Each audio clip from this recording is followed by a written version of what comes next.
Ano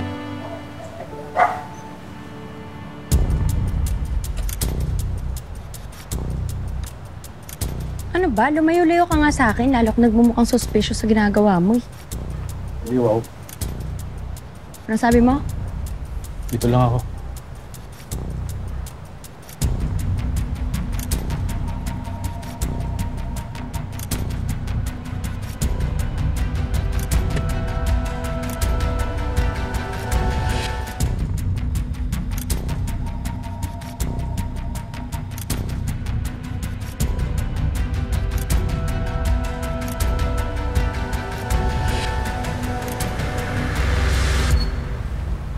Miss, may delivery sana ako kaso parang walang tao sa loob.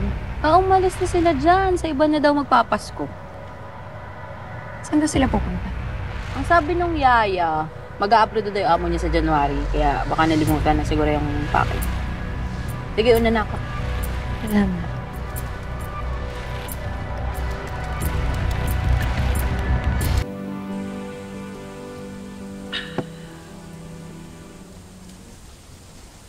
Talaga buwisan!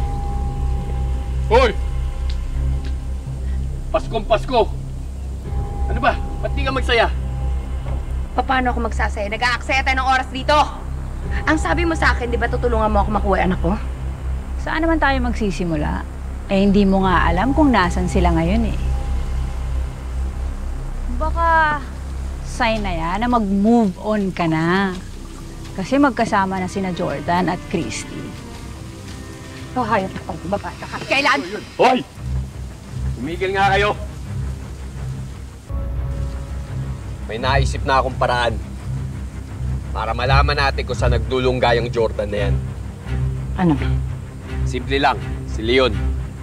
Imposibleng hindi niya alam kung nasaan nakatira si Christy. May anak sila, di ba? Sundan mo lang si Leon, tiktikan mo. Ibibigay ko sa kanila tong Pasko. Pero humanda sila sa gagawin kong pasabog bago magbagong taon. Sabi mo eh.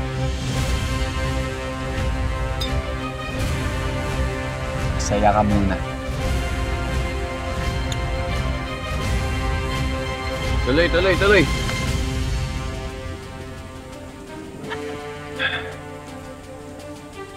Uy, kumain pa kayo! Boss.